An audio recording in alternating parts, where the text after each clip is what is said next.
আল্লাহ পাক বান্দার জন্য বলছেন, লাইন শাকারতুম লাযিদান্নাকুম ওয়ালা ইন কাফারতুম ইন্না আযাবি লাশাদীদ।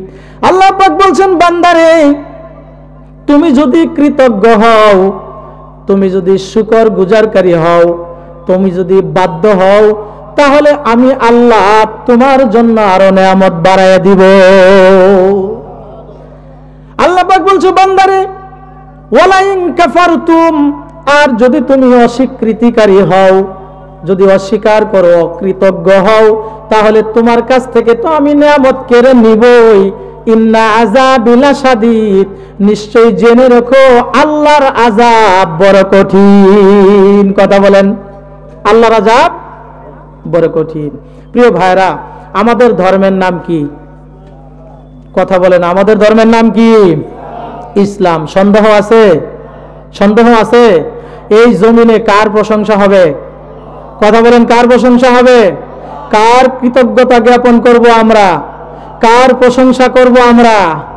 তাহলে আল্লাহর প্রশংসা, আল্লাহর কৃতজ্ঞতা এই পৃথিবীতে চলবে। কথা বলেন ঠিক কিনা? অন্য কারো প্রশংসা, অন্য কারো কৃতজ্ঞতা, অন্য কারো কাছে মাথা নত করা যাবে না। যাবে নাকি? তাহলে আমাদের ধর্মের নাম হলো ইসলাম। আল্লাহ রাব্বুল আলামিন, যে ব্যক্তি ইসলাম ধর্ম গ্রহণ করে তারাই তো মুসলমান। তারাই কি? তারাই হলো মুসলমান। আল্লাহ পাক বললেন, ইয়া আইয়ুহাল্লাযীনা আমানুত্তাকুল্লাহা হাক্কা তুকাতিহি ওয়া লা তামুতুন্না ইল্লা ওয়া আনতুম মুসলিমুন।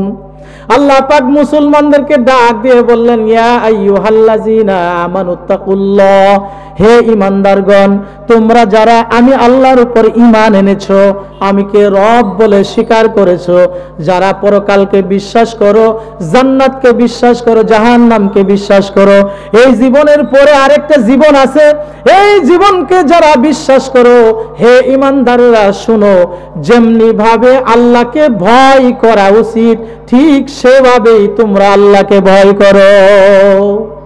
ঠিক যেভাবে আল্লাহকে ভয় করা উচিত ঠিক সেভাবেই আল্লাহকে কি করো? ভয় করো। আর মুসলমান না হয়ে অন্ধকার কবরে এসো না। এখন তো বলবেন, আমরা তো সবাই মুসলমান, ঠিক না? কেননা আমরা তো ইসলাম মানি। আমরা কি মানি? ইসলাম মানি। ইসলাম মানলে আমরা মুসলমান কিনা? আমরা মুসলমান না? কিন্তু আল্লাহ তাআলা মুসলমানদেরকে কেন বললেন তোমরা মুসলমান না হয়ে মৃত্যুবরণ করো না? তাহলে এর ভিতরে কারণ আছে না নাই? এর ভিতরে কারণ হলো একটাই, যে ইসলাম আপনি আপনার মন মতো ইসলামকে আপনি সাজিয়ে নিয়েছেন। যেটা আপনার পালন করতে সুবিধা হয় সেটা আপনি পালন করেন, যেটা আপনার পালন করতে কষ্ট হয় সেটা আপনি পালন করেন না। সুবিধা মতো ইবাদত আপনি সাজিয়ে নিয়েছেন, সুবিধা মতো শরীয়ত আপনি সাজিয়ে নিয়েছেন। সুবিধা মতো ইবাদত দিয়ে বান্দা কি জান্নাতে যেতে পারবে? কথা বলেন, যেতে পারবে?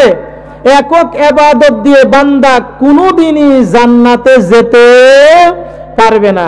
তার মানে হলো, ইসলাম যদি আপনি মানেন তাহলে অবশ্যই পরিপূর্ণ ইসলাম আপনাকে মানতে হবে। একটা ছাড়বেন আরেকটা ধরবেন, এরকম ভাবে ইসলাম মানলে তাহলে কি মুসলমান হওয়া যাবে? ঈমানদার হওয়া যাবে? কথা বলেন। আমরা ইসলামটাকে মানি, ইসলাম ধর্মকে অনুসরণ করে ঠিকই, কিন্তু আমরা ব্যক্তিকে অবকাঠামো তৈরি করে, ব্যক্তিকে মাধ্যম করে ইসলামটাকে আমরা ভাগ করে নিয়েছি। কি করে নিয়েছি? ভাগ করে নিয়েছি। কিভাবে ভাগ করলাম? সমাজের মধ্যে আমাদের অনেক মুসলমান আছে যারা এক শ্রেণীর একটা গ্রুপ তৈরি হয়েছে, যারা লাল কাপড় পরে, লাল কাপড় পরে ভণ্ড বাবা সেজেছে। এরকম বাবা বাংলাদেশে আছে না নাই? কথা বলেন, আছে না নাই? ওই বাবার মুরিদ আছে না নাই? সে নিজেও ভণ্ড, তার মুরিদরাও ভণ্ড। তারা মনে করে আমরা ইসলামকে মানি, ইসলাম থেকে তারা খারিজ হয়ে গেছে। আল্লাহ রাব্বুল আলামিন বলছেন ওয়াতাসিমু বিহাবলিল্লাহি জামিআন ওয়া লা তাফাররাকু। আল্লাহ পাক বলছেন তোমরা আল্লাহর রজ্জুকে, আল্লাহর রশিকে তোমরা শক্ত হাতে ধরো, তোমরা কখনো বিচ্ছিন্ন হয়ো না। আল্লাহ বলছেন শক্ত হাতে ধরো। আর আমরা মুসলমানরা আল্লাহর হুকুম শুনে কি করেছে? কিছু ভণ্ড তরিক নিয়ে কিছু মুসলমান আলাদা হয়ে গেছে। কথা বলেন ঠিক কিনা? এই ভণ্ডরা আপনারা জানেন শেরপুর জেলা ভণ্ড দুজার মাজার, ভণ্ড দুজার পীরখানা ছিল কি ছিল না? কথা বলেন ছিল না? কিন্তু তাওহীদি জনতা ওয়াকুল জাআল হক ওয়া যাহাকাল বাতিল, যেখানে হক আসে বাতিল আপনি আপনি মিটে যায়। ভণ্ড দুজার মাজার জনসাধারণ ভেঙে চুরে একেবারে গুড়িয়ে দিয়েছে। সকলে বলেন আলহামদুলিল্লাহ। যারা তার অনুসারী ছিল তাদেরকে বলতে চাই, ভণ্ড দুজা আপনারা তো জান নাই, আমি দেখতে গিয়েছিলাম সেটা। সে ফুলছিরাতের পুল বানাইছে উপর দিয়ে। যদি কোনো ব্যক্তি ওই রাস্তা দিয়ে পার হয় তাহলে মরণের পরে যে ফুলছিরাতের পুল আছে সেটা দিয়ে আর পার হতে হবে না। সকলে বলেন নাউজুবিল্লাহ। যে আমার এই ফুলছিরাতের পুল দিয়ে পার হইলে মরণের পরে যে পুল আছে এটা আর পার হতে হবে না। তার যে মসজিদ আছে সেই মসজিদ বাইতুল্লাহর আকারে মসজিদ নির্মাণ করেছে। তিনি বলেছেন, এগুলো একটাও আজগবি বা মিথ্যা কথা নয়, তিনি বলেছেন যে আমার মসজিদে এসে যে তাওয়াফ করবে, যে নামাজ পড়বে, বাইতুল্লাহ যাদের হজ ফরজ হয়েছে ওদের আর বাইতুল্লাহ যেতে হবে না। আপনি একজন সাধারণ মুসলমান, আপনি ভালো মন্দ বুঝেন, আপনি ছেলেকে বিয়ে করাবেন, সবচাইতে ভালো মেয়ে খুঁজেন। কথা বলেন, খুঁজেন কিনা? মেয়েকে বিয়ে দিবেন, সবচাইতে ভালো ছেলে খুঁজেন। আপনি বাজার করবেন, বাজারের মধ্যে সবচাইতে ভালোটা খুঁজেন। আপনি মার্কেট করবেন, পোশাক কিনবেন, সবচাইতে ভালোটা খুঁজেন কিনা? কথা বলেন।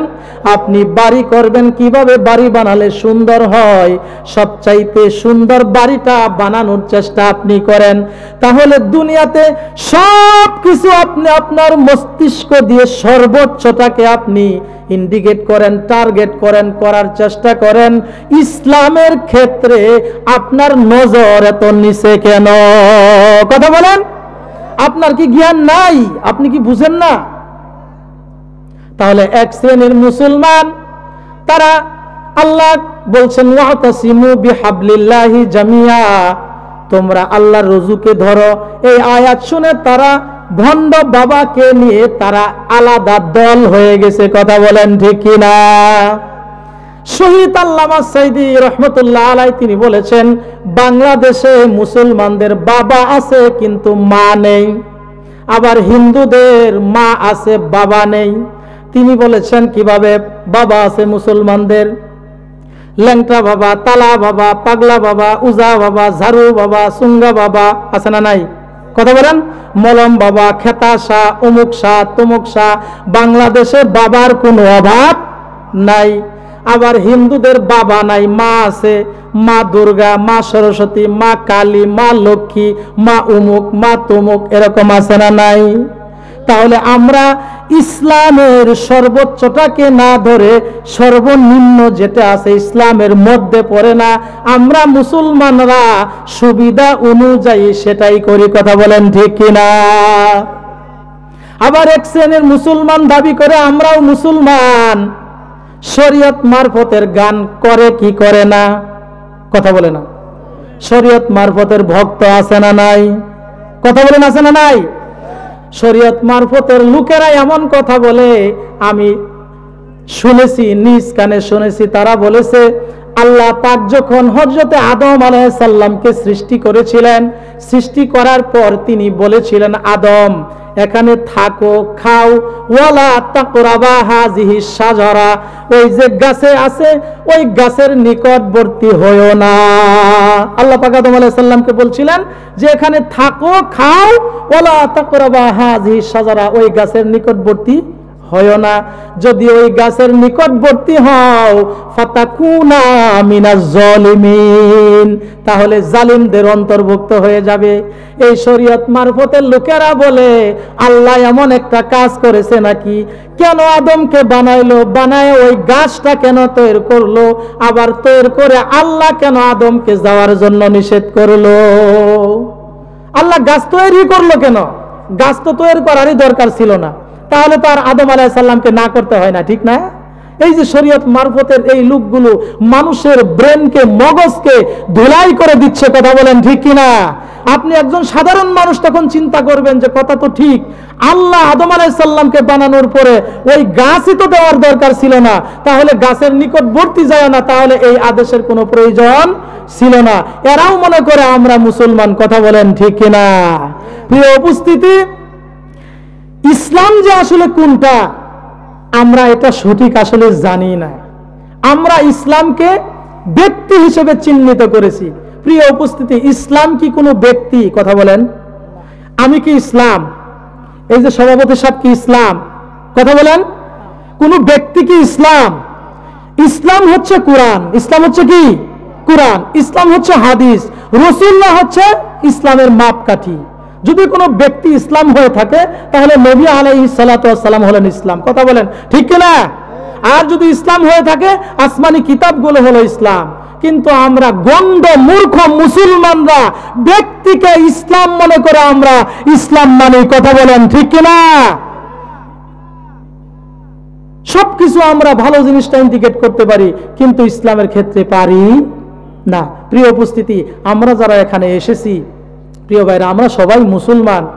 আমরা আমাদের জীবনকে পরিচালনাকারী সংসার থেকে, কি থেকে? সংসার থেকে জীবন পরিচালনা করি না? সবার সংসার আছে না নাই? কথা বলেন। একজন মুসলমান ইসলামে বিবাহ কয়টা বিবাহ করতে পারবে? কথা বলেন কয়টা? জোরে কথা বলেন, কয়টা বিবাহ করতে পারবে একজন মুসলমান? যারা এক বিবাহ করেছেন বাকি আছে কয়টা? তিনটা। বাকি আছে কয়টা? তিনটা। এক বিয়ে যারা করছে তিনটা বাকি আছে না? আর যে সমস্ত যুবক ভাইরা বিয়েই করে নাই ওদের বাকি কয়টা? এজন্য প্রস্তুত হয়ে যান, এজন্য প্রস্তুত হয়ে যান। সামনে চারটে করে করতে হবে। যে হারে জনসংখ্যা, যে হারে নারী বাড়তেছে, মেয়ে মানুষ যে হারে বাড়তেছে, চারটে করে করারই দরকার, কথা বলেন ঠিক কিনা? ইসলাম এই চারটাকে সমর্থন করেছে। ইসলাম চারটাকে সমর্থন করেছে। আল্লাহ পাক বলছেন ফানকিহু মা তাবা লাকুম মিনান নিসাই মাসনা ওয়া সুলাসা ওয়া রুবা। তোমাদের যাদের পছন্দ হয় 2 2, 3 3 অথবা 4 জন পর্যন্ত বিবাহ করে নাও। এত বড় খুশি সংবাদ দিলাম, সুবহানাল্লাহ বললেনই না। 4 জন পর্যন্ত বিবাহ দিছে। পর্দার আড়ালের মা বোনেরা আবার চিন্তিত হয়ে পড়লেন যে আজকে আলোচনাটা একটু উল্টা আলোচনা হইতেছে। মা বোনেরা চিন্তা করবেন না, আপনাদের আলোচনাও সামনে আছে ইনশাআল্লাহ, যেহেতু সময় দিছে একটু। তাহলে ইসলাম 4 জন অনুমোদন দিয়েছে। এই 4 জন অনুমোদন দেওয়ার ক্ষেত্রে আল্লাহ পাক শর্ত দিছে কি দেয় নাই? কথা বলেন, শর্ত আছে না নাই? আল্লাহ রাব্বুল আলামিন সুন্দর করে শর্ত দিলেন। দেখেন, ইসলামটা এমন সুন্দর জীবন ব্যবস্থা, পৃথিবীতে এই ধর্মের মতো আর কোনো ধর্ম নাই। আপনার একাকী জীবন বলেন, সামাজিক জীবন বলেন, পারিবারিক জীবন বলেন, রাষ্ট্রীয় জীবন বলেন, সব জীবন পরিচালনা করার জন্য সব কিছু ইসলামের মধ্যে আছে না নাই? কথা বলেন। ইসলাম প্রথমে 4 জন অনুমোদন দিয়ে দিলেন। এটা শুনে যুবকেরা খুশি, 4টা বিবাহ করব। যারা একটা করছে ওরাও খুশি, আরো 3টা বাকি আছে। এভাবে পুরুষ মানুষ সব খুশি হয়ে গেলেন। আল্লাহ পাক বললেন, বান্দারে এত খুশি হওয়ার কারণ নাই, ছোট্ট করে একটা শর্ত আছে। ছোট্ট করে একটা শর্ত দিয়ে দিয়েছি। আল্লাহ পাক বলছেন, ফাইন খিফতুম আল্লাহ তা'দিলু ফাওয়াহিদা। শর্তটা হলো, তোমরা যারা একের অধিক বিবাহ করতে চাচ্ছ, তোমরা যদি স্ত্রীদের মধ্যে সমতা সৃষ্টি করতে না পারো, সমান অধিকার যদি প্রতিষ্ঠা করতে না পারো, যদি বিচার কম বেশি করো, তাহলে ফাওয়াহিদা, একজন স্ত্রী নিয়েই সুখে শান্তিতে থাকো। কথা বলেন। এখন যারা নিয়ত করছিলেন 4টা করবেন, এক বউ পালতেই তো হিমশিম খাচ্ছেন। কথা বলেন ঠিক কিনা? এক স্ত্রীর ভরণ পোষণ দিতে গিয়ে জীবন শেষ। 4টা করা তো পরের কথা। যে সমস্ত যুবকেরা নিয়ত করছিল 4টা বিবাহ করব, তোমরা তোমাদের উপার্জনের দিকে খেয়াল করো, 4টা স্ত্রী ভরণ পোষণ ব্যবস্থা করতে পারবে নাকি? তাহলে আল্লাহ সুন্দর করে দিলেন যে তোমরা যদি ভরণ পোষণ না দিতে পারো, তাহলে একজন নিয়েই সুখী থাকো। এখন মা বোনেরা খুশি হয়ে গেলেন, ঠিক না? আল্লাহ পাক আরো সতর্ক করে দিলেন, আরো সহজ করে দিলেন। আল্লাহ পাক বললেন, ওয়ালাং তাসতাতিউ আন তা'দিলু বাইনান নিসাই ওয়ালাউ হারাসতুম ফালা তামিলু কুল্লাল মাইলি ফাতাজারুহা কাল মুআল্লাকা। আল্লাহ পাক বলছে, বান্দারে, তোমরা যারা মনে মনে কল্পনা করেছিলে 2টা বিবাহ করবে, 3টা বিবাহ করবে, 4টা বিবাহ করবে, তোমরা যারা মনে করেছো আমার টাকা আছে, পয়সা আছে, সম্পদ আছে, স্ত্রীর সমান অধিকার বজায় রাখবো, সমানভাবে বাজার করে দেব, সমানভাবে বাড়ি করে দেব, সমান অধিকার প্রতিষ্ঠা করব, আল্লাহ পাক বলছে, বান্দারে, তোমরা কোনোদিন সমান অধিকার দিতে পারবে না। দেখা যাবে একজনের প্রতি বেশি মহব্বত করছো, আর একজন স্ত্রীর প্রতি কোনো খোঁজ খবরই নেও না, এরকম হয়ে যাবে। কথা বলেন ঠিক কিনা? সমাজের মধ্যে দেখেছে একের অধিক বিয়ে করছে, 2টা বিয়ে করেছে, আগের বউয়ের কোনো খোঁজ খবর নাই, কোনো খোঁজ খবর নাই। পরের বউকে বিবাহ করে সে সুন্দরী একটা বিবাহ করেছে, এই দ্বিতীয় বউকে নিয়ে সুখে শান্তিতে থাকে। আগের বউয়ের, আগের স্ত্রীর সন্তান কোনো খোঁজ খবর নেয় না, খাইলো কি না খাইলো কোনো খোঁজ খবর নেয় না। এরকম বিবাহিত পুরুষ আছে না নাই? কথা বলেন, আছে না নাই? প্রিয় ভাইরা, আমরা সারা জীবন আলোচনা শুনলাম, স্ত্রী স্বামীর সেবা যত্ন করতে হবে, স্বামীর সেবা যত্ন স্ত্রীকে করতে হবে, কিন্তু আমরা এটা কোনোদিন শুনলাম না আপনি স্বামী, আপনারও স্ত্রীর প্রতি দায়িত্ব আছে না নাই? আজকে একটু উল্টা ওয়াজ শুনে যান। সারা বছর তো শুনলেন স্ত্রী পর্দায় থাকতে হবে, স্বামীর কথা শুনতে হবে, স্বামীর সেবা যত্ন করতে হবে, না হলে জান্নাত পাওয়া যাবে না, আমরা বলি না? কিন্তু কোন বক্তা ওয়াজ করে না স্বামী হয়েও স্ত্রীর প্রতি আপনার কর্তব্য আছে। কথা বলেন ঠিক কিনা? আমার মা বোনেরা, আপনারা খেয়াল করবেন, যদি আপনার স্বামী এই ফরম্যাটের মধ্যে না পড়ে, তাহলে আপনি বুঝবেন, আপনি বলবেন প্রাণের স্বামী, আপনি ভালো স্বামী হতে পারেন নাই। একজন স্বামীর জন্য স্ত্রীর প্রতি 10টা কর্তব্য আছে। কয়টা? জোরে কথা বলেন, কয়টা? যারা বিবাহ করেছেন স্ত্রী আছে, একজন স্বামীর জন্য 10টা কর্তব্য আছে। আপনি যদি এই 10টা কর্তব্য যদি পালন না করতে পারেন, আপনি হাজী হতে পারেন, গাজী হতে পারেন, মুফতি হতে পারেন, মৌলানা হতে পারেন, আপনি ভালো স্বামী হতে পারেন না।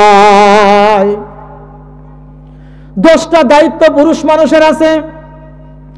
1 নম্বর, প্রথম দায়িত্ব একজন পুরুষের হলো, একজন মানুষ, একজন ছেলে, একজন মেয়ের যখন তাদের মিলনের ব্যবস্থা করা হয়, হালাল পন্থা হলো বিবাহ। কথা বলেন ঠিক কিনা?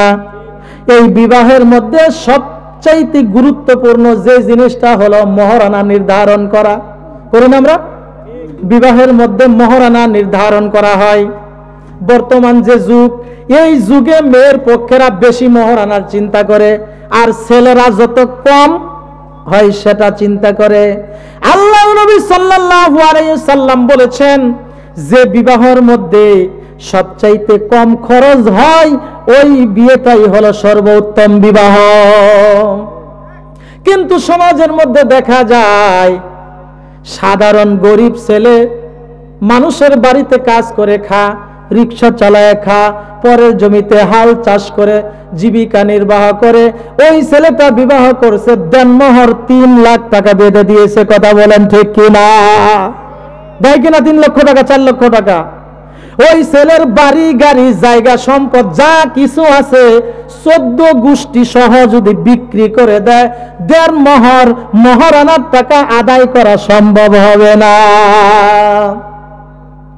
আল্লাহ পাক বলে দিলেন এই মহারানা আদায় করে দেওয়া ফরজ, আদায় করে দেওয়া।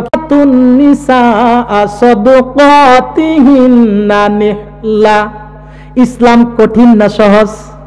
কথা বলেন, ইসলাম কঠিন না সহজ? আল্লাহ বলছেন তোমাদের যে মহারানা নির্ধারণ করা হয়, তোমরা এই মহারানাটা তোমরা আদায় করে দাও। তাহলে যারা আদায় করে নাই এরা অপরাধী কিনা? কথা বলেন। একজন স্বামীর প্রথম দায়িত্ব হলো মহারানা আদায় করে দেওয়া। ইসলামটা প্রথম কঠিন করে দিয়ে পুরুষের জন্য আরো সহজ করে দিয়েছেন। আল্লাহ পাক বলছেন তোমরা যারা মহারানার টাকা আদায় করতে পারছো না, শোনো তোমাদের জন্য একটু সহজ করে দিলাম। ফাইন তুবনা লাকুম আন শাইইম মিনহু নাফসান ফাকুলুহু হানিআম মারিআ। আল্লাহ পাক সহজ করে দিলেন বান্দারে, তবে তোমাদের স্ত্রী যদি তোমাকে ভালোবেসে মহব্বত করে পছন্দ করে আনন্দ চিত্তে যদি মহারানা ছেড়ে দেয়, কিছুটা ছাড় দেয়, কি দেয়? কিছুটা ছাড় দেয়। তোমাকে ভালোবেসে তোমার ভালোবাসায় উদ্বুদ্ধ হয়ে যদি মহারানার কিছুটা ছাড় দেয়, তাহলে তোমরা সানন্দে জীবন যাপন করো। আমরা কঠিনটার মধ্যে যাই না, সব সময় সহজটার মধ্যেই থাকি, ঠিক কিনা? বাসর রাত্রে বলি কি বলি না, প্রাণের বিবি 2 লাখ 1 লাখ টাকা দেনমোহর বেঁধে দিয়েছে, তুমি ক্ষমা করে দিবে, এই কথা বলি। স্ত্রী জবাব দেয় কি দেয় না ওটা অপেক্ষা রাখি না। আমারটা আমি বলি, স্ত্রী দিল কি দিল না সেটা দেখার বিষয় না। তাহলে একজন পুরুষ মানুষের প্রথম দায়িত্ব হলো মহারানার টাকা আদায় করে দেওয়া। 2 নাম্বার, একজন পুরুষ মানুষের স্ত্রীর প্রতি দায়িত্ব হলো সৎভাবে জীবন যাপন করা। কিভাবে জীবন যাপন করা? সৎভাবে জীবন যাপন করা। আমরা সৎভাবে জীবন যাপন করি, কিন্তু স্ত্রীর সঙ্গে নয়, বাহিরের মানুষের সঙ্গে। স্ত্রীর সঙ্গে কোনোদিন ভালো ভালো কথা বললাম না। যত কথা ভালো ভালো মিষ্টি মিষ্টি কথা ভাবির সঙ্গে, বাজারে গিয়ে অন্য মহিলাদের সঙ্গে, যাদের সঙ্গে আমাদের পরিচিতি ভালো, সম্পর্ক ভালো, সুন্দর সুন্দর মিষ্টি মিষ্টি কথা আমরা তার সঙ্গে বলি। কথা বলেন ঠিক কিনা? ঠিক না? মিষ্টি কথা বাইরে বলে আসি, কিন্তু যেই ঘরের ভিতরে আসলাম স্ত্রীর সঙ্গে এমন ভাব নেই যে আমি হলাম বাঘ আর স্ত্রী হলো বিড়াল। কথা বলেন ঠিক কিনা? এমন স্বামী ঘরের মধ্যে ফিরে স্ত্রী ভয় পায়, আহারে স্বামীর সঙ্গে তো কথা বলা যাবে না, স্বামীর মেজাজ গরম হয়ে আছে। আল্লাহ রাসূল বলেছেন তোমরা সৎভাবে জীবন যাপন করো। কি করো? সৎভাবে জীবন যাপন করো। আমরা তো সৎভাবে জীবন যাপন করি না, বরং স্ত্রীকে যখন প্রহার করি, আমরা স্ত্রীকে যখন প্রহার করি, ধরে মারি, তখন চুল ধরে কোন জায়গায় মারি কোনো খেয়াল থাকে না। বাস্তব না অবাস্তব? মারার সময় কোন জায়গায় মারি এটার কোনো খেয়াল থাকে না। স্ত্রীকে 4 কারণে শাসন করতে পারবেন। কয় কারণ? জোরে বলেন, কয় কারণ? 4 কারণে আপনি স্ত্রীকে শাসন করতে পারবেন। এই 4 কারণ আলোচনার শেষে বলে দিব। আমি যখন শেষ করব 4টা কারণ বলে দিব। 4 কারণ ছাড়া আপনি স্ত্রীকে শাসন করতে পারবেন না। তাহলে একজন স্বামীর জন্য 2 নম্বর দায়িত্ব হলো সৎভাবে জীবন যাপন করা। স্ত্রীর সঙ্গে এমন খারাপ আচরণ করি, যখন গালি গালাজ দেওয়া হয় তখন স্ত্রীর মা বাপ 14 গোষ্ঠী সহ গালি দেওয়া হয় কি হয় না? কথা বলে না? গালি দেওয়া হয় না? একেবারে স্ত্রীর মা বাপ যা আছে 14 গোষ্ঠী সম্পর্কে গালিগালাজ দেওয়া হয়, এমন গালিগালাজ যেটা আগুন আর পানিও মিক্স হয় না। সমাজে আছে না নাই? তাহলে একজন পুরুষ মানুষের 2 নম্বর স্ত্রীর প্রতি উচিত হলো সৎভাবে জীবন যাপন করা। 3 নম্বর একজন পুরুষ মানুষের দায়িত্ব হলো, কয় নাম্বার? 3 নাম্বার। আপনি বিবাহ করে নিয়ে আসছেন, নিয়ে এসে স্ত্রীর রাইখা আপনি ঢাকা চলে যাবেন, স্ত্রীর খোঁজ খবর নেবেন না, ভরণ পোষণ দিবেন না, এরকম হতে পারে নাকি? কথা বলেন, এরকম হতে পারে? এরকম হতে পারে না। আল্লাহর নবী সাল্লাল্লাহু আলাইহি ওয়াসাল্লাম বলেছেন, ইযা আনফাকাল মুসলিমুনা ফাকাতান ইলা আহলিহি ওয়া ইয়াহতাসিবুহা কানাত লাহু সাদাকা। তুমি মুসলমান, তুমি তোমার আহলে আওলাদ, সন্তান সন্ততি, স্ত্রীর জন্য যা কিছু ব্যয় করবে এটাই হলো তোমার সদকা। সদকা করার সওয়াব আল্লাহ তাআলা দিয়ে দিবেন। যারা সামনে বসে আছেন, আমার মনে হচ্ছে তাদের ভালো লাগতেছে না, কারণ হুজুর আজকে উল্টা ওয়াজ করতেছে, ঠিক না? কিন্তু এটাও আমাদের দরকার আছে না নাই? কথা বলেন, দরকার আছে না নাই? তাহলে 3 নম্বর দায়িত্ব হলো ভরণ পোষণের ব্যবস্থা করে দেওয়া। যারা দ্বিতীয় বিবাহ করেছেন, এমন দেখা যায় প্রথম স্ত্রীর সব কিছু কিনে দেয়, দ্বিতীয় স্ত্রী যে বিবাহ করেছে এটা সব কিছু দেয়, প্রথম স্ত্রীর কোনো ভরণ পোষণের কোনো খোঁজ খবর নেয় না। এরকম স্বামী আছে না নাই? আছে না?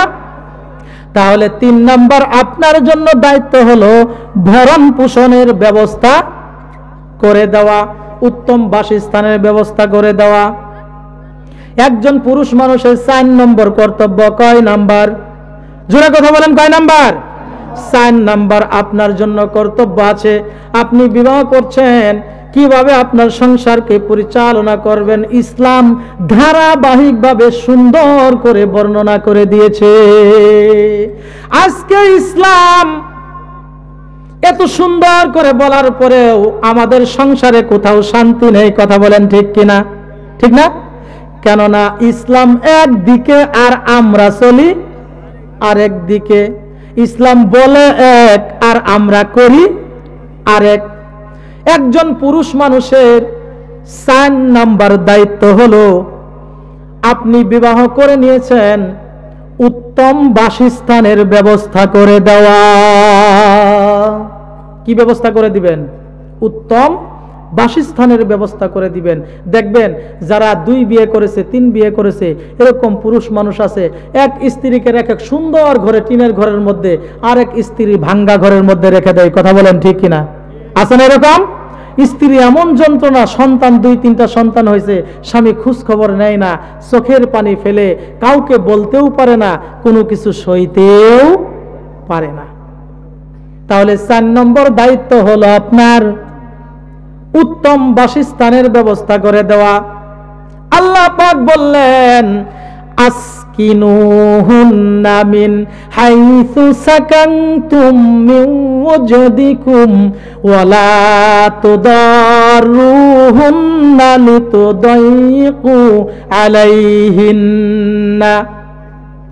আল্লাহ পাক বলে দিলেন, যার সামর্থ্য আছে সেই ব্যক্তি যেন তার সামর্থ্য অনুযায়ী স্ত্রীদের বসবাসের ব্যবস্থা যেন করে দেয়। যার সামর্থ্য আছে, সাধ্য আছে, সেই সাধ্য অনুযায়ী যেন কি করেন? স্ত্রীর বাসস্থানের ব্যবস্থা করেন। আল্লাহ পাক বলছেন, বান্দারে আমি তোমাদের জন্য কঠিন করি নাই। যার যে সামর্থ্য আর যাকে সংকীর্ণ করা হয়েছে, গরিব বানানো হয়েছে, অসচ্ছল করে দেওয়া হয়েছে, এই গরিব মানুষগুলো, অসচ্ছল মানুষগুলো তার সাধ্য অনুযায়ী স্ত্রীর বাসস্থানের ব্যবস্থা করে দিবে। স্ত্রীর বাসস্থানের ব্যবস্থা করে দিবে। তাহলে 4 নম্বর একজন পুরুষ মানুষের দায়িত্ব হলো কি? বাসস্থানের ব্যবস্থা করে দেয়া। কি করা? উত্তম বাসস্থানের ব্যবস্থা করে দেওয়া। 5 নম্বর একজন পুরুষ মানুষের দায়িত্ব, একজন স্বামীর 5 নম্বর দায়িত্ব হলো, আমরা তো সব সময় পরামর্শ করি ভাইয়ের সঙ্গে, পরামর্শ করি বন্ধুর সঙ্গে, পরামর্শ করি প্রতিবেশীর সঙ্গে, কিন্তু এমন স্বামী আছে স্ত্রীর সঙ্গে কোনোদিন পরামর্শ করে না। এরকম স্বামী আছে না নাই? কথা বলে না, এরকম স্বামী আছে না নাই? স্ত্রীকে বলে তুই কি বুঝবি, তুই তো কোনো কিছুই বুঝবি না। অন্যান্য মানুষের সঙ্গে গুরুত্বপূর্ণ বিষয় পরামর্শ করে, কিন্তু একটি বারের জন্য স্ত্রীর সঙ্গে কোনো পরামর্শ করে না। এমনও তো হতে পারে, দেখা যায় স্ত্রীর সঙ্গে পরামর্শ করার কারণে যে কাজটা কঠিন ছিল স্ত্রী সে কাজটা সহজ করে দেয়। কথা বলেন ঠিক কিনা? এই জন্যই পরামর্শ শুধু স্বামী এবং স্ত্রী পরামর্শ শুধু করবে না, প্রত্যেক কাজে মুসলমানদের পরামর্শ করার দরকার আছে না নাই? কথা বলেন। পরামর্শ করে যদি আপনি কাজ করতে পারেন, তাহলে ওই কাজের ভিতরে কোনো সময় ভুল হওয়ার সম্ভাবনা থাকে না। এই জন্য আমরা মুসলমান যে কোনো কাজ করব, আমরা চেষ্টা করব প্রত্যেকটা বিষয় শুধু স্ত্রীর সঙ্গে নয়, সব মানুষদের সঙ্গে, আমার হিতাকাঙ্ক্ষী যারা আছে, যারা আমার ভালো চায়, এদের সঙ্গে পরামর্শ করব। কথা বলেন ঠিক না? আবার এমন লোকের সঙ্গে পরামর্শ করবেন না, আল্লাহ তাআলা বলছেন ওয়ামিনান নাসি মাইয়াকুলু আমান্না বিল্লাহি ওয়া বিল ইয়াউমিল আখির ওয়া মা হুম বিমুমিনিন। আল্লাহ পাক বলছেন, হে নবী, সমাজের মধ্যে এমন কিছু লোক আছে যারা বলে আমরা আল্লাহর উপর ঈমান এনেছি, পরকালকে বিশ্বাস করি। হে নবী, আপনি জেনে রাখবেন ওই ব্যক্তিটা আদৌ মুমিন বান্দা নয়। কথা বলেন। আমরা পরামর্শ এমন লোকের সাথে পরামর্শ করি, মনের গোপন কথাটা এমন ভাবে তার সঙ্গে শেয়ার করি, পরবর্তী দেখা যায় এই কথা বলাটাই আমার বিপদের কারণ হয়ে যায়। কথা বলেন ঠিক কিনা? কারণ আমরা মুসলমান, আমরা অন্যের ক্ষতি করতে সবচাইতে বেশি পছন্দ করি। কথা বলেন। কিভাবে অন্য মুসলমান নিচে থাকবে আমি উপরে থাকব, অন্যকে পাড়া দিয়ে আমি উপরে থাকব, কিভাবে আমি নিজে ধনী হব, নিজে ভালো হব, এই চিন্তা, এই কল্পনা সব সময় করি। কথা কোন ঠিক কিনা? এই জন্যই পরামর্শের ক্ষেত্রে মুনাফিক মার্কা যে সমস্ত লোক আছে, মনের কথাগুলো, গোপন কথাগুলো তাদের সঙ্গে কখনো শেয়ার করা যাবে নাকি? যাবে না। তাহলে একজন পুরুষ মানুষের 5 নম্বর দায়িত্ব হলো গুরুত্বপূর্ণ বিষয়ে স্ত্রীর সঙ্গে পরামর্শ করা। হুদাইবিয়া সন্ধির সময় নবী যখন সাহাবীদেরকে বলেছিলেন, ও সাহাবীরা মাথা মুন্ডিয়ে ফেলো, মাথা কামায়ে ফেলো, সাহাবীরা বললেন ইয়া রাসূলুল্লাহ আমরা কামাবো না, একটু অস্বীকৃতি জানালেন, একটু বিলম্ব করলেন।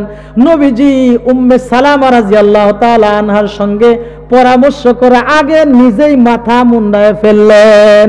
যখন দেখলেন নবীজি নিজেই মাথা মুন্ডায় ফেলছে, সাহাবীরা আরো বাকি থাকে নাকি? কথা বলেন। এই জন্য আল্লাহ নবী বলছেন স্ত্রীর সঙ্গে গুরুত্বপূর্ণ বিষয়গুলো পরামর্শ করা। তাহলে 6 নাম্বার দায়িত্ব, যেটার মধ্যে আমরা মুখে বলি আর করি আরেক।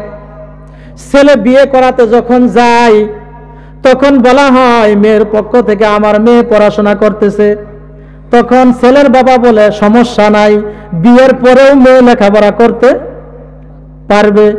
এরকম প্রতিশ্রুতি দেয় কি দেয় না? কথা বলেন, দেয় না? মেয়ের বাবা মা বলে আমার মেয়ে তো লেখাপড়া করতেছে, সামনে এসএসসি দিবে বা সামনে দাওরা শেষ হবে, তখন ছেলের বাবা বলে সমস্যা নাই, বিয়ের পরেও করতে পারবে, লেখাপড়া করতে পারবে।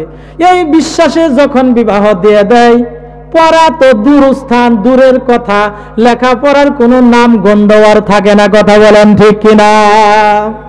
এই দায়িত্বটা আপনি স্বামী, আপনার দায়িত্ব হলো স্ত্রী যদি ইসলাম সম্পর্কে, শরীয়ত সম্পর্কে যদি কোনো জ্ঞান না থাকে, শরীয়ত সম্পর্কে যদি কোনো ধারণা না থাকে, তাহলে আপনি স্বামী, আপনার উচিত হলো স্ত্রীকে ওই পরিমাণ জ্ঞান অর্জন করানো। এই জন্য নবী বলেছেন তলাবুল ইলমি ফারিদাতুন আলা কুল্লি মুসলিমিন, প্রত্যেক মুসলিম নরনারীর উপর দ্বীনি ইলম শিক্ষা করা ফরজ। কথা বলেন ঠিক না? এই জন্য স্বামীর দায়িত্ব হলো স্ত্রী শরীয়ত সম্পর্কে যেন জানতে পারে, শরীয়ত সম্পর্কে যেন বুঝতে পারে, এই শরীয়ত সম্পর্কে শিক্ষা দান করা স্বামীর কর্তব্য। কিন্তু আপনি এমন স্বামী, স্ত্রীকে কোনোদিন কোরআন তেলাওয়াতের কথাও বলেন না। কথা বলেন ঠিক কিনা? তরকারিতে লবণ হলে রাগ করতে পারেন, চট করে রেগে যান। তরকারিতে মরিচ বেশি হলে চট করে রেগে যান। তারপরে স্ত্রী যদি একটু হঠাৎ করে একটু জোরে কথা বলে আপনি চট করে রেগে যান, একটু বিলম্ব করেন না। সারা জীবন আপনার সঙ্গে স্ত্রী সংসার করলো, কোনোদিন স্ত্রীকে কোরআন পড়ার কথা বললেন না। কথা বলেন ঠিক কিনা? এই জন্যেই দ্বীনি ইলম শিক্ষা করা আপনি স্বামী, আপনার দায়িত্ব। তাহলে 6 নাম্বার হলো দ্বীনি ইলম শিক্ষা করার ব্যবস্থা আপনাকে করে দিতে হবে। কি করে দিতে হবে? করে দিতে হবে। তারপরে আল্লাহ রাব্বুল আলামিন স্বামীর আরেকটা দায়িত্ব দিয়েছেন, যেটা থেকে আমরা বিমুখ হয়ে আছি। অনেক পুরুষ মানুষ আছেন, নামাজ পড়তে পড়তে কপালে কালো দাগ হয়েছে, দাগ পড়ে গেছে, এক ওয়াক্ত নামাজও কাজা করেন না। মুরব্বী উঠতেছে কেন? মুরব্বী, এই মুরব্বী উঠতেছেন কেন? আপনি পুরুষ মানুষ 5 ওয়াক্ত নামাজ পড়েন, কিন্তু সমাজের মধ্যে ঘরের খবর নিয়ে দেখা যায় স্ত্রী 1 ওয়াক্ত নামাজও পড়ে না। এরকম স্ত্রী আছে না নাই? আপনি আবার 5 ওয়াক্ত নামাজ পড়েন। আল্লাহ রাব্বুল আলামিন আপনাকে আদেশ দিয়ে দিলেন, আপনি কি দায়িত্ব পালন করবেন। আল্লাহ তাআলা বললেন, ইয়া আইয়ুহাল্লাযীনা আমানু কু আনফুসাকুম ওয়া আহলিকুম নারা। হে ঈমানদারগণ, তোমরা নিজেরা বাঁচো এবং জাহান্নামের আগুন থেকে তোমার আহলে আওলাদদেরকে বাঁচাও। আল্লাহ নির্দেশ দিলেন, আপনি নামাজ পড়েন, সব কিছু করেন, কিন্তু আপনার ছেলে বড় বড় ছেলে বড় হয়ে গেছে, কোনোদিন দিন শিক্ষা দেন নাই, ইসলাম শিক্ষা দেন নাই। আপনার স্ত্রী সহ সন্তানরাও 1 ওয়াক্ত নামাজও পড়ে না। কথা বলেন ঠিক কিনা? ঠিক না? প্রিয় ভাইরা, আল্লাহ তাআলা এই যে স্বতন্ত্র দিলেন, যদি আজকে বাংলাদেশের মধ্যে ইসলামী রাষ্ট্র কায়েম থাকতো, বাংলাদেশের ভিতর যদি ইসলামী সরকার থাকতো, কোরআন যদি বাংলাদেশে থাকতো, কোরআনের শাসন যদি থাকতো, তাহলে এই আয়াতের উপরে আপনার আমল করতে হতো না, বাধ্য হয়ে আপনাকে আমল করতে হতো। কথা কোন ঠিক কিনা? আপনি নিজেও নামাজ পড়তেন, তখন আপনার সন্তানদেরকেও স্ত্রীদেরকেও নামাজের ব্যাপারে বলতেন। যদি না বলতেন, সঙ্গে সঙ্গে আপনার জরিমানা হয়ে যেত, সঙ্গে সঙ্গে আপনার শাস্তি হয়ে যেত। কথা বলেন ঠিক কিনা? এই জন্য আমাদের বাংলাদেশে ইসলামী সরকার ব্যবস্থার প্রয়োজন আছে না নাই? কথা বলেন আছে না নাই? বাংলাদেশের ভিতরে যত বাতিল ফেরকা আছে, বাংলাদেশের ভিতরে অনেক বাতিল ফেরকা আছে, যারা মুসলমান নিধনে, ঈমান নিধনে, আলেম নিধনে সব সময় তৎপর। কথা বলেন ঠিক কিনা? আমরা মুসলমান, আমরা ইসলাম নিয়ে বাঁচতে চাই। কথা বলেন, কথা বলেন। আমরা মুসলমান, আমরা ঈমান নিয়ে বাঁচতে চাই। আমরা মুসলমান, আমরা কোরআন নিয়ে বাঁচতে চাই। আমরা মুসলমান, আমরা শরীয়ত নিয়ে বাঁচতে চাই। কিন্তু বাংলাদেশের ভিতর সহ, বাংলাদেশ সহ বিশ্বের এমন অনেক রাষ্ট্র আছে, একটা কুচক্রী মহল আছে, যারা মুসলমানদের ঈমান হরণের জন্য ষড়যন্ত্র করে যাচ্ছে। কথা কোন ঠিক কিনা? ঈমান হরণ করার জন্য যাচ্ছে। প্রিয় উপস্থিতি, তাহলে আমরা আল্লাহর আইন মানবো নাকি মানুষের তৈরি করা আইন মানবো? কথা বলেন। আমরা হচ্ছে ঈমানদার। আমরা কি ঈমানদার? আমরা হচ্ছে মুসলমান। সন্দেহ আছে নাকি? আমরা আল্লাহর হুকুম মানবো, এতে সন্দেহ আছে নাকি? কথা বলেন, সন্দেহ আছে?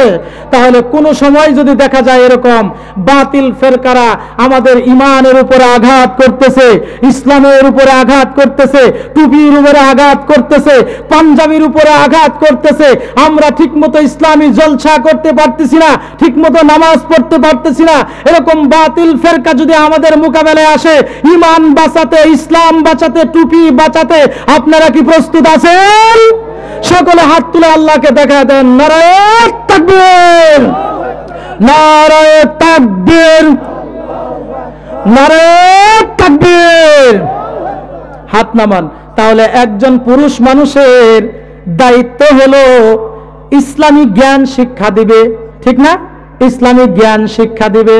আল্লাহ তাআলা বললেন ওয়ামুর আহলাকা বিসসালাতি ওয়াসতাবির আলাইহা, তুমি নিজে নামাজ পড়ো এবং তোমার আহলে আওলাদ যা আছে এদেরকেও নামাজের জন্য আদেশ দাও।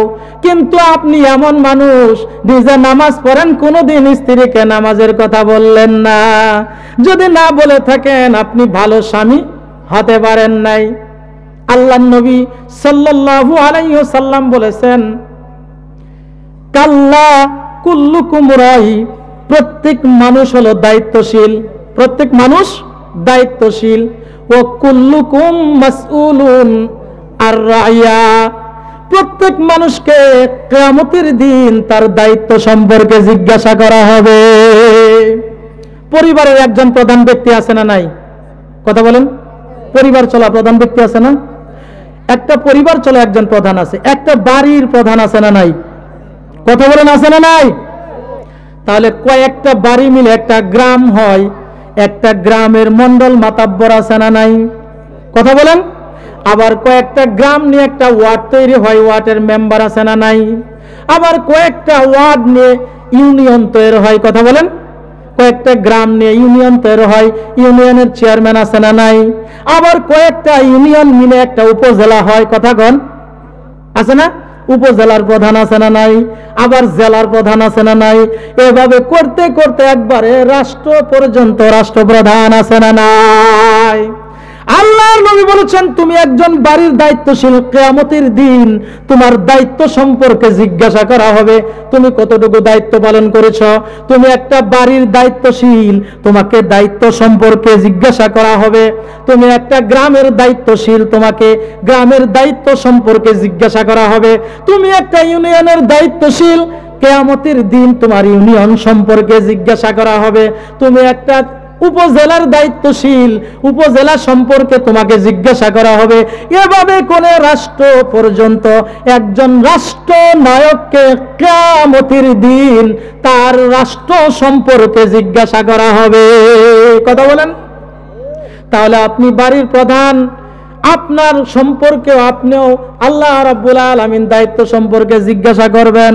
আর 7 নম্বর, একজন পুরুষ মানুষের দায়িত্ব, এটা আমরা বেশি করি, স্ত্রীর সম্পত্তির প্রতি লোভ কম না বেশি?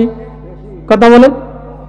স্ত্রী যদি বাপের বাড়ি একটু অংশী পায়, একটু সম্পদ পায়, আমরা প্রত্যেক কাজে কর্মে বুঝায় দেই, তাড়াতাড়ি এই অংশটা নিয়ে আসো, তাড়াতাড়ি অংশটা নিয়ে আসো।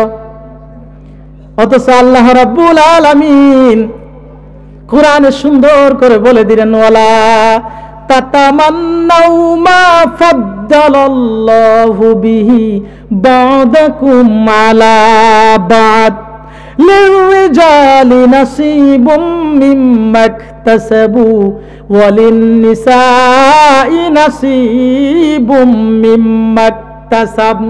আল্লাহ তাআলা বললেন, বান্দারে তোমরা সেই সম্পদের আশঙ্কা করো না, আকাঙ্ক্ষা করো না, চাহিদা তৈরি করো না, যার মাধ্যমে আল্লাহ রাব্বুল আলামিন তোমাদেরকে একের অধিক প্রাধান্য দিয়েছেন। স্বামী স্ত্রীর মধ্যে প্রাধান্য কে বলেন তো? প্রধানকে? কথা বলেন। স্বামী স্ত্রীর মধ্যে প্রধানকে? স্বামী প্রধান না? আল্লাহ বলছেন, তোমরা সেই সম্পদের আকাঙ্ক্ষা করো না, আশঙ্কা করো না, যার মাধ্যমে আল্লাহ তোমাদের একজনকে অন্য জনের উপরে তোমাদের প্রাধান্য দিয়েছেন। তবে হ্যাঁ, স্ত্রীর যে সম্পদ আছে, এই সম্পদের মধ্যে তোমার অধিকার আছে। স্ত্রীর যে সম্পদ আছে, এই সম্পদের মধ্যে তোমার অধিকার আছে।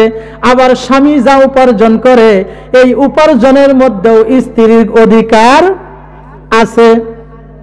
কিন্তু আমাদের সমাজে দেখা যায়, আমি অনেক দেখেছি, স্ত্রী চাকরি করে সারা মাস কষ্ট করে বেতন পাওয়ার সঙ্গে সঙ্গে স্বামীর টাকাগুলো নিয়ে নেয়। এরকম স্বামী আছে না নাই?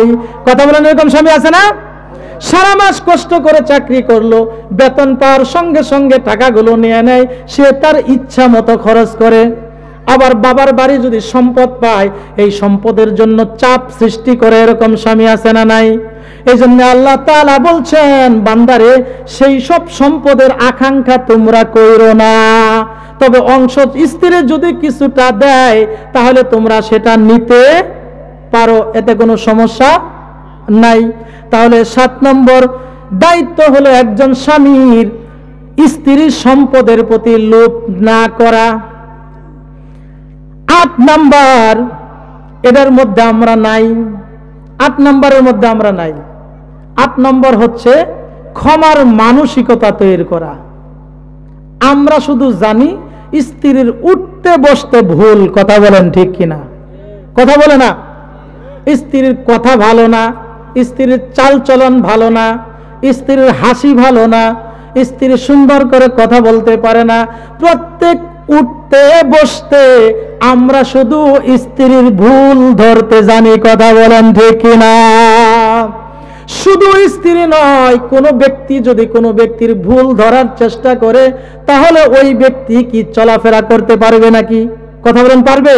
কেউ যদি কাউকে ভুল ধরার চেষ্টা করে তাহলে প্রত্যেকটা নিঃশ্বাসে নিঃশ্বাসে ভুল হবে, কথা বলেন ঠিক না?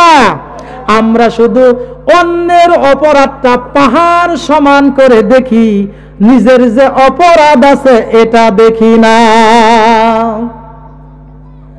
স্ত্রীকে ক্ষমা করতেই আমরা জানি না। সারা বছর সুন্দর করে ভাত রান্না করলো, আজকে একটু রান্না ব্যতিক্রম হয়েছে, স্ত্রীর 14 গোষ্ঠী সহ গালিগালাজ করে, কই করে না? কথা কয় না?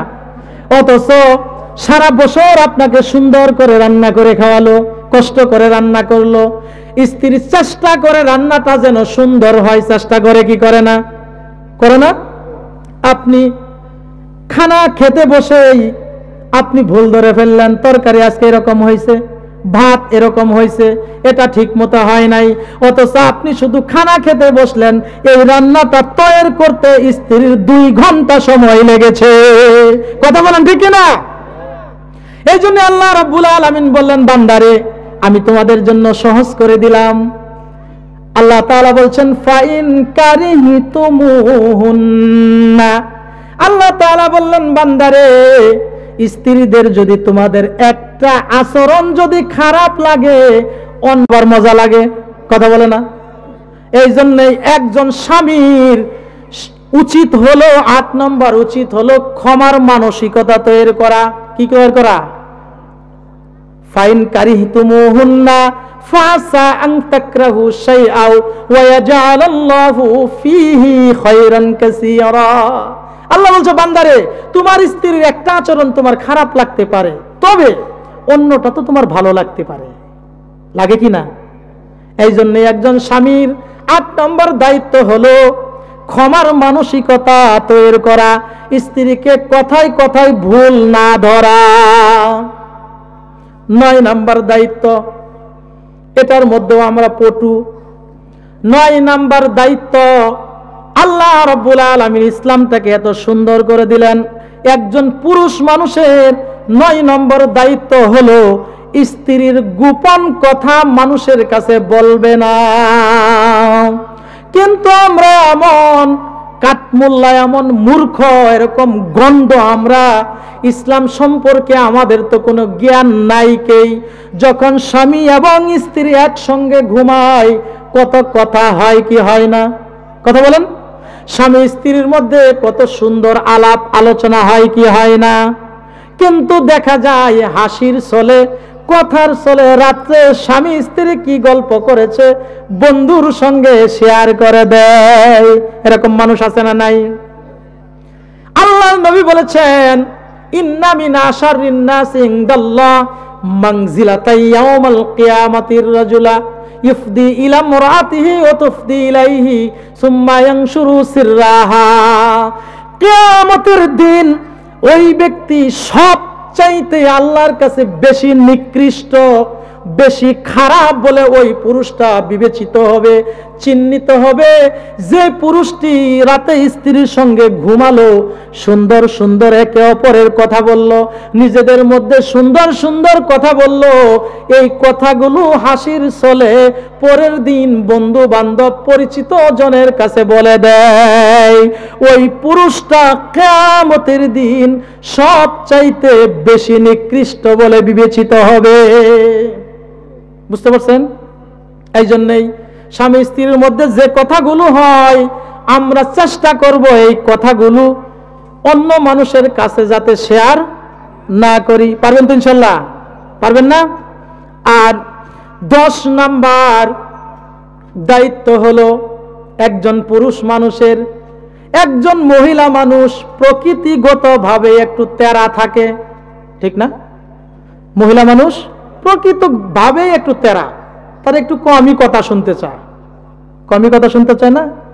আল্লাহর নবী বলেছেন, তোমাদের স্ত্রীদেরকে তোমাদের পাজরের উপরের হাড় থেকে সৃষ্টি করা হয়েছে, তৈরি করা হয়েছে, আর উপরের হাড়টা হলো বাঁকা হাড়। কি হাড়?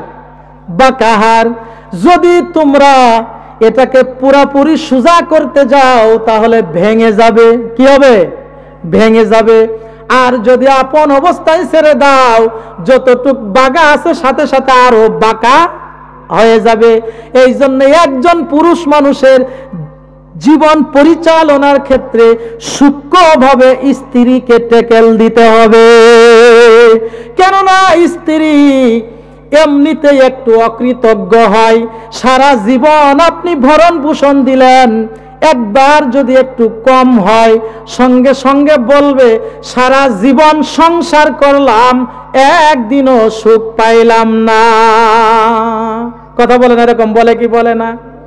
এত কষ্ট আপনি বললেন, এত কষ্ট করে আপনি সব কিছু করলেন, অথচ মুখের মধ্যে স্ত্রী আপনাকে না করে দেয় যে তোমার কাছে এসে আমি কিছুই পেলাম না।